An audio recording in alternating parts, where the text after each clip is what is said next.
William V. Williams, MD, is a rheumatology specialist in Philadelphia, Pennsylvania, with over 40 years of experience in the medical field and has worked for over 30 years in drug discovery and development. He is a graduate of Tufts University School of Medicine and practiced at the University of Pennsylvania. Dr. Williams is currently president and CEO of BriaCell Therapeutics Corporation.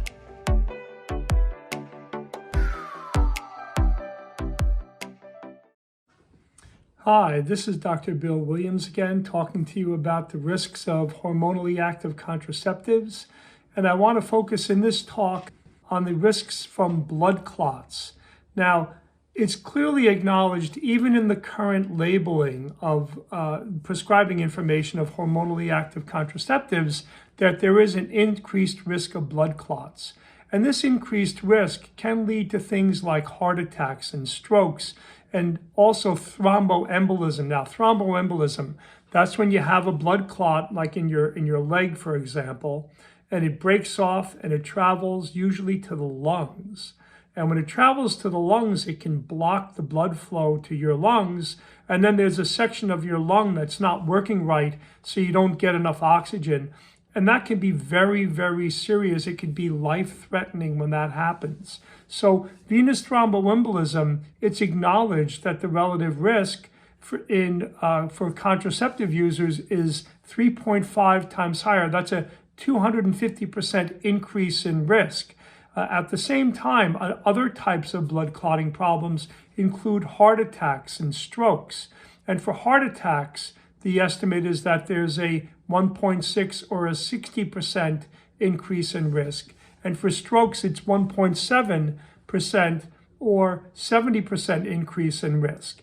Now, one of the things that is a little bit tricky in the way some of the drug developers and the drug manufacturers have labeled this on their prescribing information is that it's clearly the case that there is an increased risk of death from cardiovascular problems, that's heart attacks and strokes, with hormonally active contraceptives.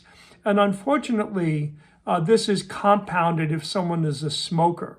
So what they've done is they've actually put in a black box warning that, especially if you're over 35 and you smoke, you really should not use contraceptives because the risk of cardiovascular mortality is so high. It's actually a 206 death rate per 100,000 women years. That's actually a very, very high rate, considering the young age of women who use hormonally active agents.